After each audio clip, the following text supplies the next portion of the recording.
People fear that place, rock bottom, the empty void where all that's left are ashes and echoes of what once was. They tremble at the thought of being stripped bare, with nothing to cling to, no comfort, no certainty. But that's the secret, the irony that slips past their grasp. Starting over isn't a curse, it's a rebirth. Because when everything is gone, when the slate is wiped clean, all that's left is pure, unbound possibility. That's where the power lies, in the emptiness, in the silence that follows. Destruction. Destruction is creation's twin after all. The two dance together in a vicious cycle. One devours, one builds. Tear something down, reduce it to rubble, and what remains? Freedom. The freedom to reshape, to reform, to become anything.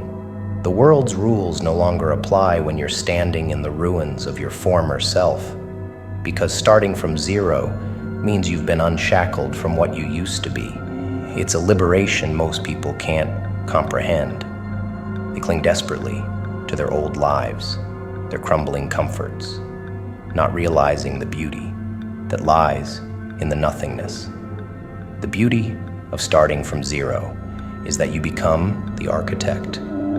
You've burned it all down, stripped yourself of every safety net, every borrowed identity, every lingering chain.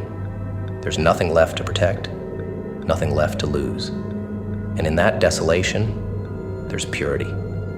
No more expectations, no more limitations. It's you and the abyss staring each other down, and for once, you get to choose what rises from the ashes. It's an artist's canvas, blank and sprawling, daring you to carve your name into it. There's a raw, primal thrill in tearing your world apart, in watching everything you built disintegrate before your eyes. The devastation is brutal, yes, agonizing even. But that agony, that's the fire that purges weakness, that burns away all the noise, all the distractions, until you're standing there, stripped to the core, staring at the wreckage with a smile. Because from that nothingness, you can forge anything. The world no longer has a claim on you. The expectations, the labels, the roles, they're gone. Gone in a blaze of your own making. Starting from zero is a dangerous place, a place that scares the small-minded, because those who rise from nothing are the ones who change the game, the ones who burn themselves down, who shatter every illusion and emerge from the smoke with fire in their eyes. Because when you've clawed your way out of the abyss, you understand something most people never will. Starting from scratch means you're not chained to the past. You're unbound, untethered, a force that answers to no one. And there's nothing more beautiful than that. That's why the empty beginning is so powerful. People cling to their old lives, their decaying structures, their crumbling foundations, thinking that safety lies in stability. But safety is a lie. Safety is just another word for stagnation. Real power, real freedom, is in the destruction of the old, the ruthless demolition of who you used to be, what you used to want. It's wiping the slate clean and laughing at the chaos. Because when you're standing amidst the rubble of everything you once held dear, you realize you're finally free. You're no longer burdened by the past. You're no longer defined by your failures, by your regrets. Those are nothing but shadows now, fading into the background, with nothing to your name, nothing to hold on to. You become something different, something dangerous, because starting from zero is more than just beginning again. It's a reconstruction, a reimagining of everything. You're not piecing back the old you.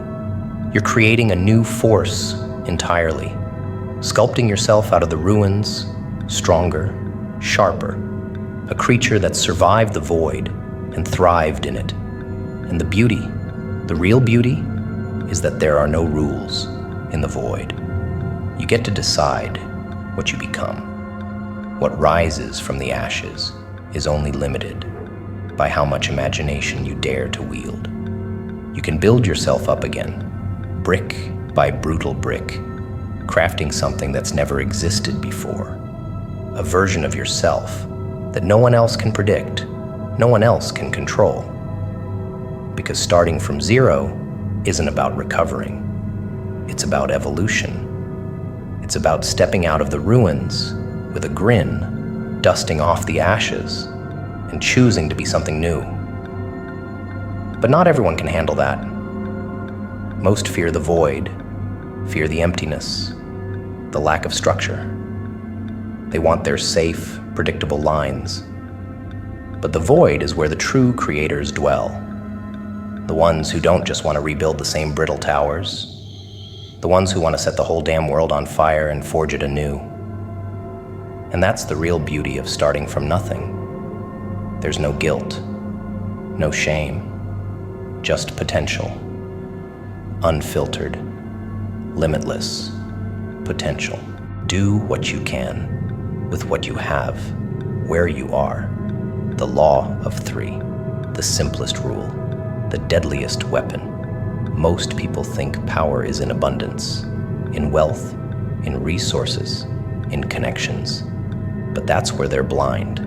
Real power is in necessity, in taking the scraps you've been given and forging them into something lethal, something unstoppable. It's in the audacity to take whatever meager tools lie at hand and use them so masterfully that no one sees the strike coming. What you have is always enough, because there's a twisted beauty in scarcity. When the odds are stacked against you, when everything's stripped away, and you're left with nothing but dust and a few broken pieces, that is where ingenuity comes alive. That's where desperation breathes fire into the blood, making you sharper, more cunning. Because when there's no cavalry coming, no lifeline, no backup plan, every single breath becomes purpose. It's in the corners of your mind that only the edge of survival can carve out. The parts that make a blade out of nothing but sheer will. You don't need the perfect conditions. You don't need an arsenal or a kingdom. All you need is what's in front of you and the ruthless determination to wield it without mercy. The art of power isn't found in waiting for the right tools. It's in taking the blunt ones, the rusty ones, the things people dismiss and overlook, and turning them into instruments of destruction. That's how the unexpected rise, how the hunted become the hunter. The law of three is about finding strength in scarcity, taking the things that should be your limitations and turning them into your greatest weapons. But people waste their lives waiting for some imagined future, for better resources, for better circumstances. But that's the fatal mistake, because power doesn't wait. Opportunity doesn't wait. Those who wait are left with bones in their hands, crumbling to dust as the world spins on. To do what you can with what you have, where you are. It's to move while the others hesitate, to strike when everyone else is frozen in indecision. It's to forge ahead, fueled by hunger, driven by the knowledge that whatever's in your hands, whatever's at your feet, will be enough if you make it enough. Where you are is exactly where you're meant to be. Right here, in this moment, with every obstacle, every hindrance pressing in. This is your forge. This is your crucible. The law of three teaches that there are no disadvantages, only tools not yet realized. No limitations, only strategies undiscovered. When you accept where you are as your ground, when you embrace it as your battlefield, it ceases to be a trap. It becomes your territory, the ground you will bleed for, fight for, die for, if necessary, and those who know how to own their ground, to turn even the smallest corner into a fortress, they are the ones who turn the tides. Do what you can with what you have. The world expects you to whimper over what's lacking, to mourn what's been stripped from your grasp. But this rule, this law, is the art of domination, hidden in plain sight. It's the art of taking every scrap of what remains and mastering it. When you do that, you become something terrifying, something no one can predict, no one can contain. Because the person who fights with nothing, who makes everything out of nothing, that's the one no one sees coming, with what you have, even when it's dust and bones, even when it's broken dreams and shattered hopes, even when all you're left with is rage and resolve. Because resolve, when you harness it, is more powerful than 1,000 weapons. Resolve is the foundation on which empires rise. People wait for perfect conditions, for perfect opportunities, but that is the lie of the weak. The strong make the conditions bend. The strong take the pathetic tools handed to them and use them to gouge out a path through the chaos. The strong take whatever tattered remains are at their feet and shape them into a throne. There is no wasted tool, no useless resource. What you have is always enough, because the power isn't in the tool, it's in you. It's in your hands, in your mind, in the dark places of your soul that whisper, "This is mine." Master the law of three. And there is no such thing as scarcity. There's no such thing as a lack of resources. Everything is a weapon. Every setback is fuel. Every loss, every failure, every bitter defeat becomes something to wield. Because when the law of three is in your blood, you become the weapon. And where you are, that's the battlefield. This is your stage, no matter how barren, no matter how bleak. Stop waiting for better ground, for clearer skies, for someone to build you a perfect throne. This is your ground, the place where you will rise, or the place where you will bleed. But it is yours. And when you accept that, when you own where you stand, every corner, every shadow, every scrap of this place becomes your ally. Compare yourself to who you were yesterday, not who someone else is today. Because no one else matters. Not their rise, not their fall, not their fleeting moments of triumph. All those other lives, those faces in the crowd, they're distractions. Their victories are illusions. Their failures, mere static. Chasing others is a trap, a twisted game designed to keep you shackled, hunched over, forever measuring yourself against a yardstick that was never meant for you. When you look at others, when you measure yourself against their fleeting successes, you lose sight of the only thing that has ever truly mattered, your own evolution. Forget the noise, the whispers, the taunts, the constant parade of hollow accomplishments. What does it mean, really, to surpass someone else? To topple them? To stand on top of their broken achievements? Nothing. Absolutely nothing. It's a hollow throne built on shadows. Because in the end, the person you're trying to beat is a moving target. The game never ends. You'll keep chasing, keep clawing at phantoms, keep twisting yourself into knots, always just one step behind someone else's life, someone else's victories. But there's one opponent you can always crush, one enemy you can always surpass, the person you were yesterday. Compare yourself to that shadow, that version of yourself, the one left behind. Because that is the only battle that matters. Shred it, outpace it, Shatter its limits. Grow stronger than it. Tear through yesterday's weaknesses, yesterday's failures, yesterday's comfort. Leave that version of yourself bleeding in the dirt.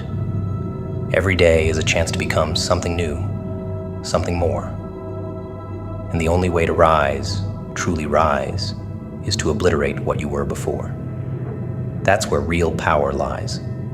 The relentless, ruthless pursuit of self-destruction and self-rebirth. Who cares what others are building, what empires they're constructing? Let them scramble. Let them climb. You're not here to race against their shadows. You're here to become something unrecognizable. Someone no one else can imitate. You are your only blueprint, your only rival, your only competition. Because to strive against another is to play a game designed for you to lose. You don't chase someone else's path. You forge your own. And the only way to do that, the only way to carve a destiny that is uniquely yours, is to measure yourself against the only thing that's real, who you were yesterday.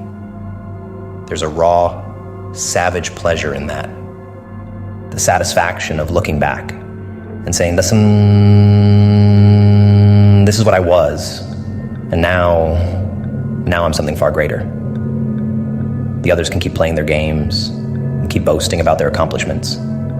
Their petty rivalries are like smoke, shifting, meaningless. But the war against who you were yesterday, that is a battle that carves power into your bones. When you compare yourself to others, you let them dictate your growth. You let them set the pace, draw the lines, define the terms. You become reactive, forever chasing, forever grasping at their heels. But to compare yourself to your past self, to stare into the eyes of who you were and decide, this is not enough. I am not enough. I will be more. That is to become proactive, unstoppable. You control the tempo. You set the pace.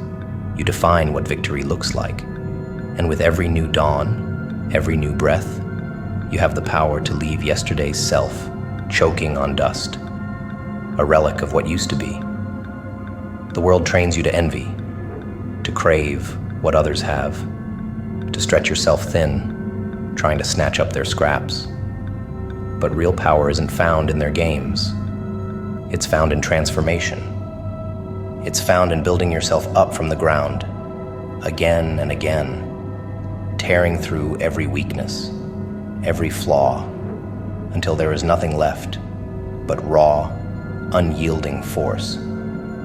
While others are trapped in petty comparisons, measuring themselves against the heights others have reached, you'll be somewhere higher, somewhere darker, a creature born not from envy, but from a relentless need to eclipse what you once were.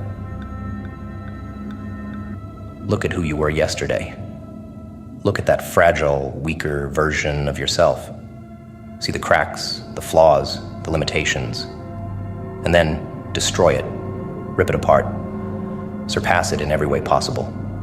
Outthink it, outfight it, turn every scar, every wound, every bitter loss into a weapon. Because that's the secret, the thing no one tells you. Others can be beaten, toppled, outmaneuvered, but the satisfaction fades. There's always a new rival, a new contender. But when you crush who you were, when you turn yesterday's self into a footnote, you gain something more permanent. Proof. Proof that you are evolving, becoming. That today's version of yourself is something yesterday couldn't even fathom. You're entirely up to you. The person staring back from the mirror, the one with the bloodshot eyes, the scars, the sins carved into every line of their face. That's yours. All of it. Every flaw, every weakness, every dark, twisted corner of your mind. You own it. Because there's no one else who will mold you. No savior coming to shape you into something powerful. No one cares if you rise or fall, break, or ascend. And that is your greatest freedom. To realize that you are alone, utterly alone, with every potential and every failure resting in your hands, that you are your own creation, a beast that only you have the power to unleash. The cage you're in, you built it, bar by bar, lock by lock. All those self-doubts, all those excuses, they're of your own design. But the beauty in that, the dark beauty, is that if you built it, you can tear it apart, with teeth, with claws, with raw, unrelenting defiance.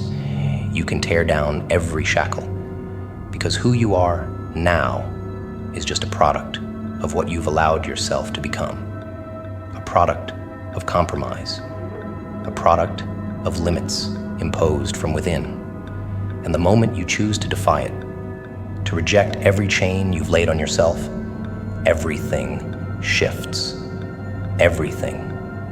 The rules, the boundaries, the persona you wear, nothing is permanent. You are not carved in stone. You are not bound to some predefined fate. You are liquid, fire, smoke, capable of slipping through every crack, burning down every wall.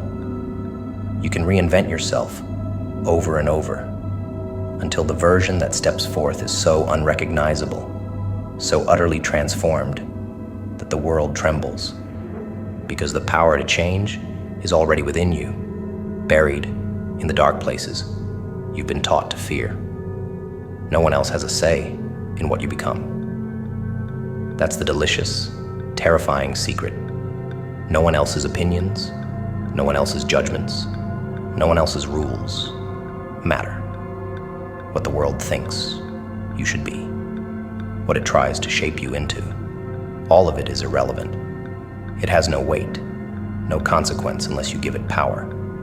But the moment you decide to pull away, to look at yourself as the raw material that you alone can forge, everything shifts.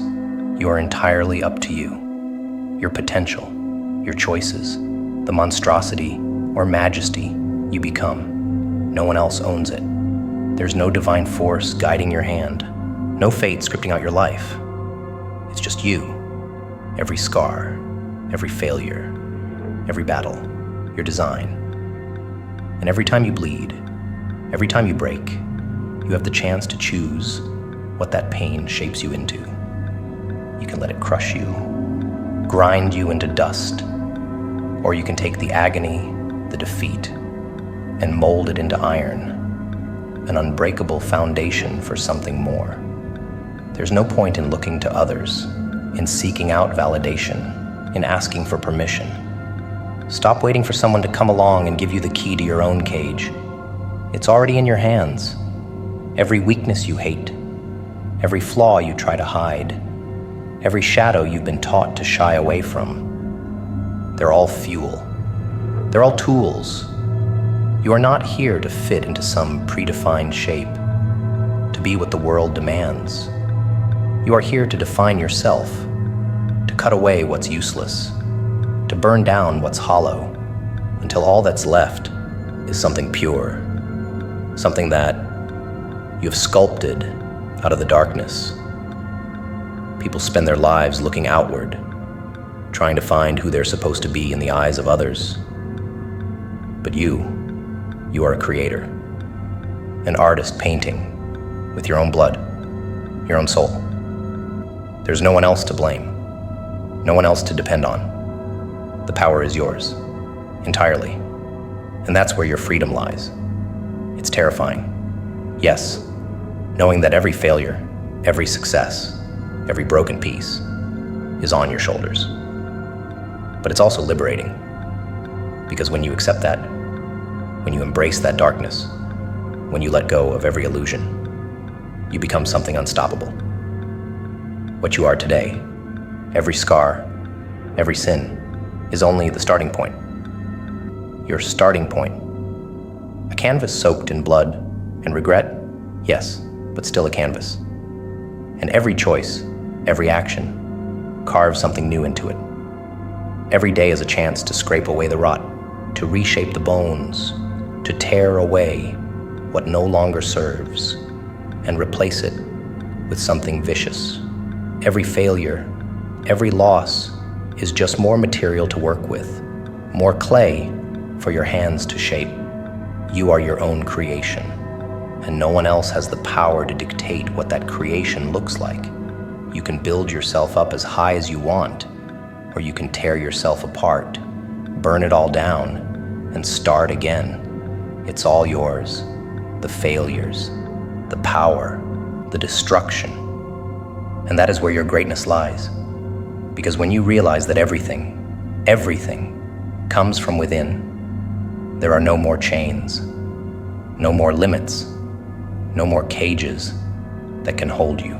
So dig into the dark places. Take hold of every ugly, raw impulse and shape it into something deadly. Sharpen your fears into blades. Twist your regrets into armor. Use every scar as a chisel to carve yourself into something unbreakable. Because power isn't given, it's built. Strength isn't found, it's forged. You are a sculptor, and the material is everything you've been too afraid to touch, too ashamed to embrace. Do you want to be weak? A hollow shell of what the world told you to become? Or do you want to be the one who commands the shadows? The one who takes every nightmare and turns it into a throne? Every day, every breath is a choice. Evolve or decay. That's the only game that matters. Not who wins or who loses, but who transforms, who rises from the carnage of their own past and laughs as they become something that even the old self would fear, because you are entirely up to you. The universe won't weep if you waste your potential, if you let yourself be another echo in the chorus of mediocrity. But when you choose to become, when you take what you were yesterday and obliterate it, the universe takes notice. The weak follow the tides of others. The strong drown out every other voice until only theirs remains.